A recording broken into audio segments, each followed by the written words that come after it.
পৃথিবীর সবচেয়ে ধনী মানুষ বিল গেটস। কদিন আগে তার বিবাহ বিচ্ছেদ হল। সাংসারিক জীবন তো 30 বছরের বেশি সম্ভবত সে করেছে। সবচেয়ে পয়সা তার কাছে আছে। এই বয়সে বিচ্ছেদ কি প্রমাণ করে? দাম্পত্য জীবনে শান্তিটা ছিল না, হয় তার 2-3টা বাচ্চা আছে। এই বয়সে বিচ্ছেদ।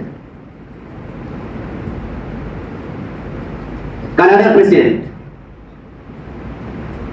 বর্তমান বিশ্বের সবচেয়ে সফল প্রেসিডেন্টের মাঝে একজন, প্রধানমন্ত্রী নাকি, ইয়াং ম্যান জাস্টিন ট্রুডো। কয়দিন আগে তার বউ চলে গেছে। আমাদের বাংলাদেশে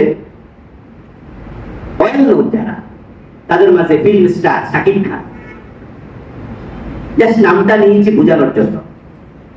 পয়সা কামাইছে অনেক, দেখাশোনাও ভালো, দাম্পত্য জীবন, 2টা বাচ্চা আছে, সাথে থাকে না, 2টা বউ আলাদা। এইভাবে আপনি যান আরো অন্যদের কাছে, পারিবারিক জীবনে দেখবেন অধিকাংশেরই আসলে শান্তি নেই। টাকা আছে, ক্ষমতা আছে, সৌন্দর্য আছে, সুনাম আছে, কিন্তু প্রশান্তিটা নেই। আপনারা এবার নিজের দিকে তাকান, আপনাদের উত্তরাতে খোঁজ নেন। যারা পাপ বেশি করে, দেখবেন তাদের সমস্যা, তাদের দাম্পত্য জীবনে, পারিবারিক জীবনে অশান্তি উপস্থিত।